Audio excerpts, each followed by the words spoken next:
وملائكته يصلون على النبي يا أيها الذين آمنوا صلوا عليه وسلموا تسليما اللهم صل وسلم على سيدنا محمد وآله وأصحابه وبارك وسلم صلاة وسلاما عليك يا رسول الله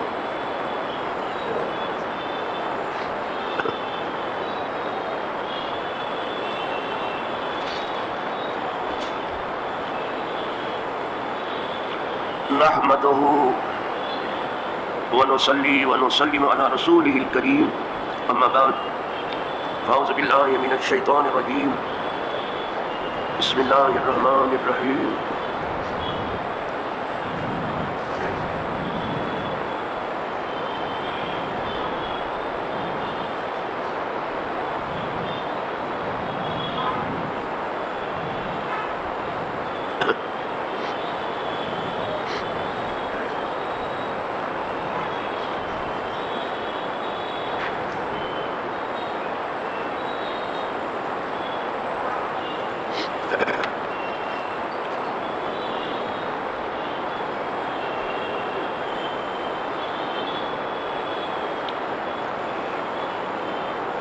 بسم الله الرحمن الرحيم وعن انس ان رسول الله صلى الله عليه وسلم كان يقول لا تشددوا على انفسكم ويشدد الله عليكم فان قوما شددوا على انفسهم فشدد الله عليهم فتلك بقاياهم في الصوامع والديار ورهبانية ابتدعوها ما كتبناها عليهم رواه ابو داود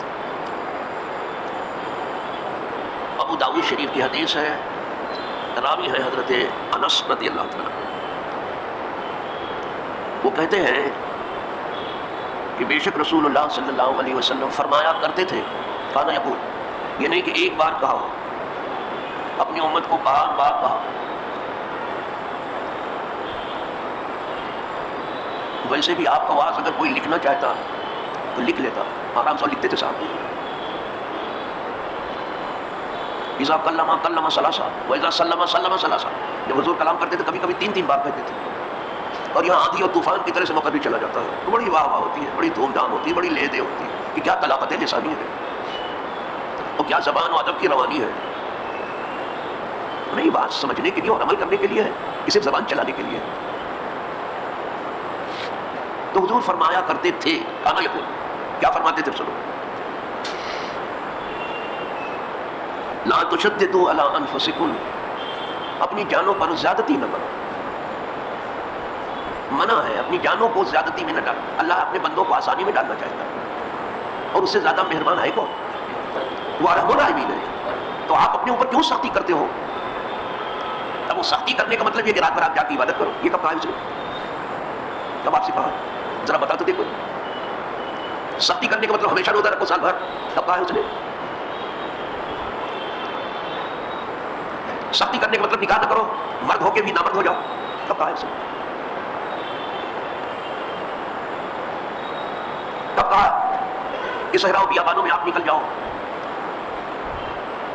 جاؤ پہاڑ کی غار میں کوئی بیٹھے رہو. ہاں کچھ دن اپنے روح کو صاف ستھرا کرنے کے لیے اگر آپ الگ ہو گئے تو کوئی بات نہیں، لیکن ہمیشہ کے لیے نہیں. اپنی جانوں پہ زیادتی ہے. اور اگر کرو گے تو پھر قدرت تمہیں سختی میں ڈالے گی. اس نے تو کہا نہیں تم سے ایسا. سیدھے سورہ طٰہٰ میں طٰہٰ مَا أَنزَلْنَا عَلَيْكَ الْقُرْآنَ لِتَشْقَىٰ، اے محبوب صلی اللہ علیہ وسلم، ہم نے یہ قرآن آپ پر اس لیے نہیں اتارا ہے کہ آپ مشقت پڑھو. مشقت کیونکہ حضور اتنا قیام فرماتے تھے کہ پائے مبارک میں ورم آ جاتا تھا. کبھی کبھی وہ پھول جاتا کبھی پھٹ جاتا. تو کہا اے محبوب ہم نے قرآن تو اس لیے نہیں اتارا کہ آپ بہت زیادہ سختی میں پڑھو. ہاں کچھ حصہ عبادت کا ہو، کچھ حصہ جسم کے آرام کا ہو، اور کچھ حصہ اہل و عیال کے لیے. یہ ہے رات بھر جاگنے کے لیے کس نے کہا؟ کچھ لوگ رات جگہ کرتے ہیں، رات بھر جاگتے ہیں. یہ کب کہا ہے بھیا؟ ہم ذرا بتا تو دیکھو. کچھ یہ کیا بڑی رات ہے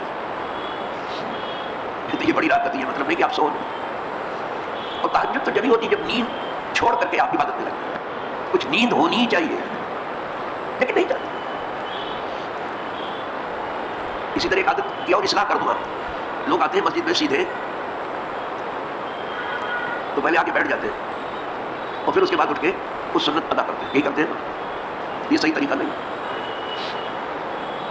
آپ کو بڑی حیرانی ہو, یعنی کچھ بتایا ہی نہیں گیا, ایسا لگتا ہے یہاں سکھایا ہی نہیں گیا, یا بتایا گیا اور سکھایا آپ نے سیکھا ہی نہیں کچھ.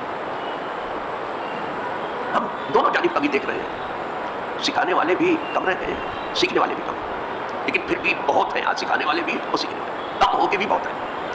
یہ صحیح طریقہ نہیں ہے. لکھا ہے کہ جب مسجد میں آؤ تو بیٹھنے سے پہلے 2 رکعت نماز ادا کرو, پھر بیٹھو. وہ کھڑے ہو کے انتظار کرنا جماعت کا وہ صحیح نہیں ہے, وہاں بیٹھے رہو, اس لیے کہ بیتابی کی علامت ہے. تو مسجد میں کیا ہے, لیکن جب آؤ تو سیدھے پہلے 2 رکعت پڑھو پھر بیٹھو. اسی طرح جوانوں کو دیکھتا ہے, فرض کھڑے ہو کے پڑھی, سنت کھڑے ہو کے پڑھی, جب نفل کا وقت آئے تو بیٹھ کے چومنے لگے. بیٹھو, کیا کسی نے بتا دیا کہ نفل بیٹھ کے پڑھا جاتا ہے؟ تو کیا اب تک کسی نے نہیں بتایا آپ کو کہ بیٹھ کے پڑھنے میں ثواب آدھا ہو جاتا ہے؟ لیکن جوان بھی بیٹھ کے پڑھتا ہے, ان کی سمجھ میں یہ ہے کہ نفل بیٹھ کے پڑھتا. کیا کہاں کی یعنی اصلاح کیا کی جائے؟ یہاں تو حرف اول ہی غائب ہے, پہلا ہی حرف صحیح نہیں ہے. ابھی بسم اللہ کی بے تک نہیں پہنچے لوگ, اور ابھی تو پرہیزگار ہو گئے, تقویٰ شعار ہو گئے. چلیے تو منع کیا گیا کہ اپنی جانوں پہ ظلم مت کرو. نہ تمہیں کوہ بیاباں میں جانے کی ضرورت ہے کہ وہی زندگی گزارو, نہ ہمیشہ روزہ رکھنے کی ضرورت ہے جس کو صوم الطاہر کہتے ہیں, نہ رات بھر جاگ کے عبادت کرنے کی ضرورت ہے. آرام سے سب کام. لکھا کہ نماز بھی پڑھ رہا ہو, نیند بھی آ رہی ہو تو پہلے نیند کر لی پھر نماز پڑھے. نہیں پتا جانے نیند میں کیا کیا پڑھے گا, وہ دعا کرنے چلے گا اپنے کو بدعا کرے, اور سونے والا آدمی اور کیا کرے. اسی طرح حکم ہے کہ آپ کھانا کھا رہے ہو اور جماعت وقت ہے, آپ کو بھوک بہت ہے تو پہلے کھا لو پھر یہاں آؤ نماز. اس لیے کہ اگر کھانا چھوڑ کر کے آپ آئے تو آپ کی طبیعت تو کھانے میں لگی رہے, نماز کیا پڑھو, وہ تو کھانا تو میرا ٹھنڈا ہو جائے گا. کیا رعایت کی ہے تمہارے دین نے. عبداللہ ابن عمر کہتے ہیں کہ نماز ہوتی رہتی تھی, میں کھانا کھاتا رہتا, لیکن وہ سرکار کی نماز. اب یہاں تو نماز ایسی پڑھنے لگے ہیں لوگ کہ ایک پاؤں دھو دوسرا نہیں دھو سکتے ہو, بس سلام ہو جائے. عجیب.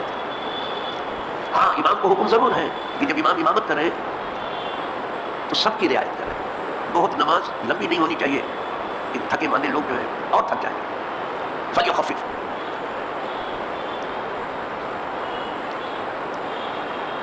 اذا القوم فلیخفف, اس کو چاہیے جب قوم کی امامت کر رہا ہے تو ہلکی نماز پڑھے. فإن فيهم المريض والضعيف وذا الحاجة, اس لیے کہ اس جماعت میں مریض بھی ہیں اور ضعیف بھی ہیں اور ضرورت مند بھی ہیں. آپ سورہ بقرہ پڑھنا شروع کر دو گے تو کیا ہو جائے گا. لیکن اس کا مطلب یہ بھی نہیں کہ بس پوری سورہ کوثر بھی پڑھ کر دینا آتے نہ کر بس اللہ اکبر, یہ بھی مت کرو بابا. یہ کیا ہے, یہ تکلیف کا مطلب ہوا کہ وہ کھڑے ہونے کے دیر ہے اللہ اکبر, اور جہاں ایسا ہوتا ہے پبلک وہی بھاگتی ہے کہ بہت جلدی چھوڑتا ہے ہماری دنیا کے لیے ہم کو. یہ صحیح معنوں میں درس دیا ہی نہیں گیا, اور جہاں صحیح درس دیا گیا صحیح معنوں میں اس کو سنا ہی نہیں گیا, اور جہاں سنا بھی گیا ٹھیک سے اس پر عمل نہیں کیا گیا, اور جہاں عمل کیا گیا وہ زمین پر رہتے ہوئے بھی آسمانوں کے ستارے. تو کیا کہنا ہوں, ابھی بھی من لگانے کو سے سب سمجھ کے کر رہے ہیں. تو اپنی جانوں پہ تشدد نہ کرو. یہ حضور فرمایا کرتے تھے, یہ نہیں کہ ایک بات کہہ دیا حضور نے, نہیں فرمایا کرتے تھے اپنی جانوں پہ زیادتی مت کرو.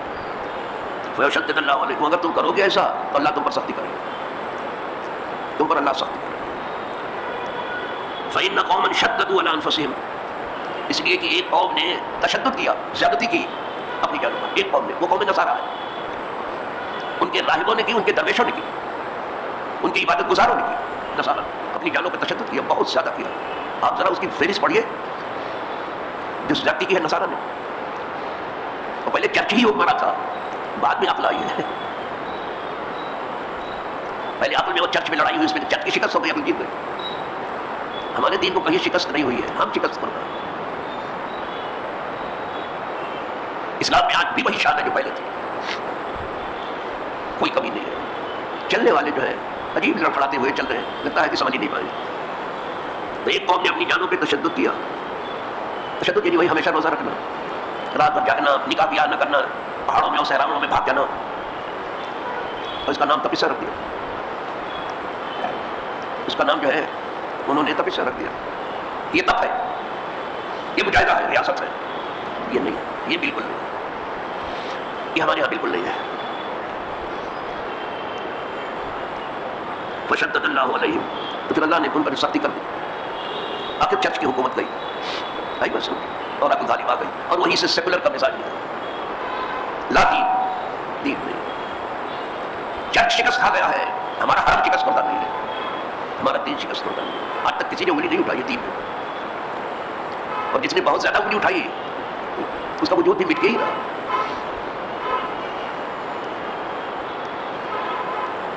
فتلک بقایاہم فی الصوامع والدیار. تو آج بھی عیسائیوں کی عبادت خانے میں اور عیسائیوں کے خانقاہوں میں جو لوگ بیٹھے ہیں انہی میں سے کچھ باقی لوگ رہ گئے ہیں.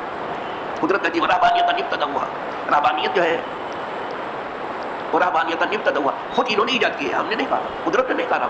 رہبانیت جو ہے راہ سے بنا ہے، راہ کے معنی ڈر. راہب کو راہب اس لیے کہتے ہیں کہ خدا سے بہت ڈرنے کی بات کرتا ہے، تو زبان سے کچھ کہتا ہے دل میں کچھ ہے.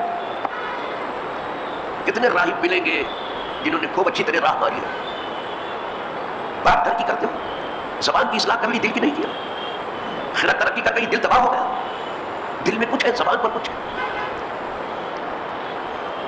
پھر اگر حکمرانوں کی بات پر آپ کو تعجب ہوتا ہے، خود ہمارے یہاں کے حکمران، جیسے یہاں کے حکمران خود وزیر اعظم ہی کہتے ہیں کہ میں تپسیا میں تھا، تو جو تپسیا میں ہے خطرہ ہے کہ اس کی جان جائے، تب ایسے ہی ہے.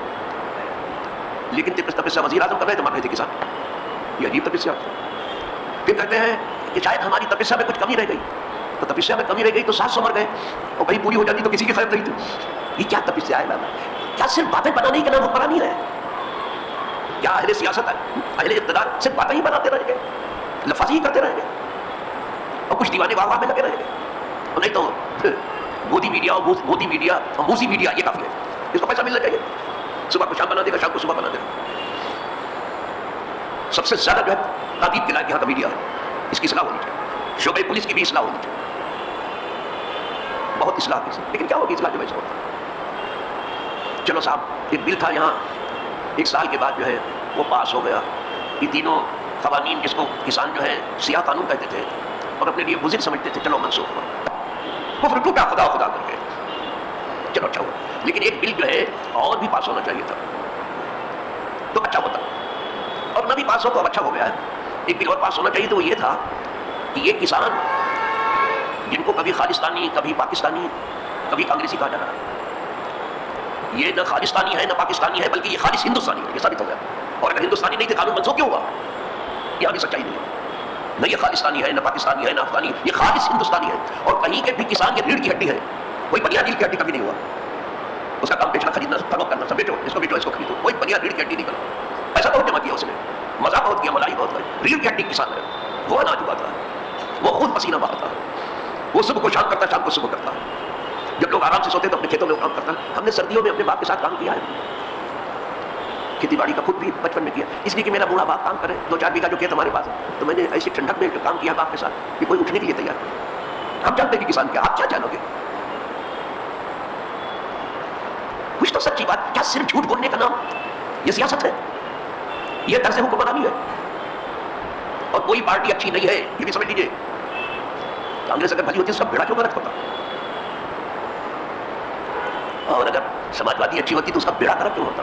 بہت سماج پارٹی اگر اچھی ہوتی بیڑا کیوں گرک ہوتا؟ بیڑا ایسے کسی کا نہیں گرک ہوتا. کوئی اچھا نہیں ہے. یہ سامان میں زیادہ تر ننگے بھی نہیں ہے. کوئی بھلا بننے کی کوشش مت کرے. یہ تو فلاں میں کسی کو نشانے پر رکھ کے گفتگو نہیں کرتا، ایک عام گفتگو سارے جہاں کے لیے کرتا ہوں. میرا اپنا یہاں کوئی نہیں ہے، جس نے پیدا کیا تھا بہت پرسان ہے ہمارا پرسان ہے. کسی ایک سرمایہ دار کا نام بتا دو آگے پیچھے.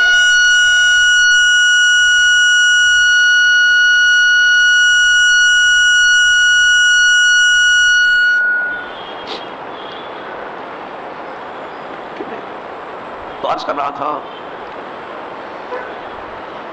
یہ رہبانیت جو ہے خود عیسائیوں کی نکالی ہوئی ہے، ہمارے یہاں نہیں ہے. جب خدا سے ڈر کے نکالا تو ڈرتے رہتے تھے، لیکن نہیں ڈرے، بالکل نہیں ڈرے. زبان پہ کچھ تھا، دل میں کچھ تھا، قول کچھ تھا، فعل کچھ تھا، دخول کچھ تھا، خروج کچھ تھا. صبح کچھ تھی، شام کچھ تھی. اللہ رحم کرے، اللہ رحم کرے، اپنے بندوں پر رحم کرے. لگتا ہے یہ حکمران جینے نہیں دیں گے کسی کو. یہ کراؤ وہ کراؤ وہ کراؤ، اسی لیے آپ کو حکومت سونپی گئی ہے. ان لوگوں کی زندگی یقیناً بنا دو آپ. کسان نہیں بدلتا، حکومت بدلتی ہے. ہم کسان کے گھر پیدا ہوئے، آج بھی کسان ہیں اور اس کے حق میں ہیں. کسی لائق تو ہے نہیں تو دل سے اس کے ساتھ ہے. آپ کہتے ہیں مٹھی بھر ہے، آپ کو کیا معلوم مٹھی بھی رات میں چمچے نہ کچھ ہم دیے، وہ مٹھی بھر ہے، وہ کل غائب ہو جائیں گے. ان کا پتہ حکومتیں بدلتی، کسان نہیں بدلتا. زبردست ہے. کسی بھی ملک کی طاقت اس ملک کا کسان ہے. ریڑھ کی ہڈی کری جاتی ہے. اتنی عقل نہیں ہے. کچھ تو زبان پر سچائی ہوتی ہے. چلو صاحب, تو رہبانیت یہ قدرت نے نہیں نکالا, زبردستی اپنی جان کو آپ تکلیف میں ڈالیں. نہیں, قدرت چاہتی ہے آپ میرے بندے آرام سے. اور اگر یہ قدرت نہ چاہتی کہ میرے بندے آرام سے رہیں, تو جب کوئی بندہ بھوکا سوتا ہے اور پڑوس کے آدمی اس کی خبر نہیں لیتے, تو قدرت کل قیامت میں پوچھے گی کہ میں بھوکا تھا, کھانا کیوں نہیں کھلایا. کوئی پیاسا سو گیا, پانی نہیں ملا, کہے تو میں پیاسا تھا, پانی کیوں نہیں پلایا. کبھی کبھی ایک گلاس پانی بھی نہیں لوگ دیتے. بابا کیا بتاؤں. اور پانی مافیا تو مشہور ہے, جھیلیں جو ہے پانی سے لبریز ہے, ٹینکر شاندار چل رہے ہیں, سب ساری دنیا جانتی ہے, لاکھوں روپے کمائے جاتے ہیں. کیا کسی کا پیٹ حلال سے نہیں بھرتا, حرام سے ہی بھرے گا کیا؟ اناج سے نہیں بھرتا, آگ سے ہی بھرے گا. اس لیے کہ دوسرے کا کھانا جو ہے اناج کھانا نہیں, آگ کھانا ہے, آگ سے کھیلنا ہے. جو جس کا اس کے حوالے کرو. تو یہ رہبانیت اللہ کی نکالی ہوئی نہیں ہے, یہ عیسائیوں نے نکالا. کسی نے اپنا ایک ہاتھ ایسا سیدھا کر دیا, وہ خوش ہو گیا. کسی نے سب کھانا پینا چھوڑ دیا, وہ مر کے ہی رہا. یہ سب تپچا ہے, یہ انہوں نے ہمارے یہاں ایسا کچھ نہیں.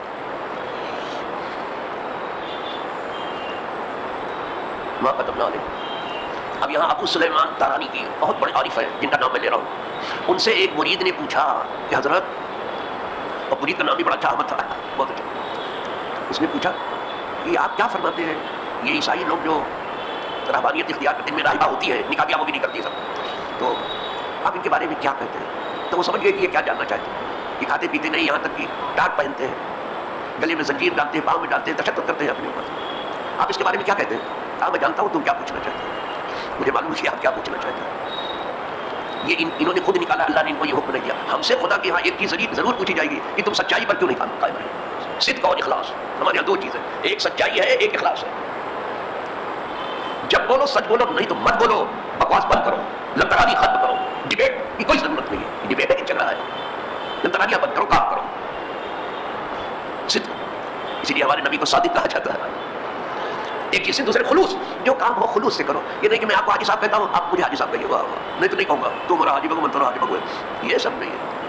جو کام کرنا ہے تم سے جو ہو سکتا ہے وہ اللہ واسطے کر دو, بھول بھی جاؤ. اسی لیے ایک مسئلہ مشہور, نیکی کرو کنویں میں ڈال, یعنی بھول جاؤ. نیکی کر کے تم بھول جاؤ. جس کے لیے نیکی تم نے کیا وہ یاد رکھا, یعنی قدرت. نیکی تو تم نے خدا کے لیے کیا ہے نا, وہ اس نے یاد کر رکھا ہے, وہ بھولتا ہی نہیں ہے. میرا رب بھولتا نہیں ہے, نہ میرا رب سوتا ہے کہ گھنٹی بجا کے جگانا پڑا, اس کو آنکھ بھی نہیں آتی ہے. جی صاحب, نیکی کرو کوئی بھول جاؤ, تم بھول جاؤ وہ یاد رکھو. تو دو چیز پوچھی جائے, سچائی اور اخلاص. یہ کام تم نے کیوں کیا, اخلاص سے. جتنا خلوص ہوگا آپ کے کام میں اتنی طاقت ہوگی, اتنا کام آپ کا معاملہ ہے صرف اللہ واسطے. وہ تو شکریہ بھی آپ سے نہیں چاہتے. لوگ احسان کر کے اس امید میں رہتے ہیں کہ چلو یہ بھی ہمارے ساتھ احسان کرے. خدا کا سب بالکل نہیں کرے گا وہ, اللہ ماشاء اللہ, اگر اللہ والا ہے تو کر لے جائے گا, نہیں تو یہ دنیا والے بالکل نہیں کر سکتے. آپ یہ امید نہ رکھنا کسی کے ساتھ احسان کر کے کہ ہم ہمارے ساتھ احسان کرے گا, کبھی بھی دنیا دار نہیں. بس یہ کہتے بھیا احسان نہ کرنا, وہاں برائی مت کرنا. ساتھ ہی ساتھ دکھتے جگہ امیدوار بوت آدمی بخیر کساں, مانا بخیر تو امید نے بدنہ رساں.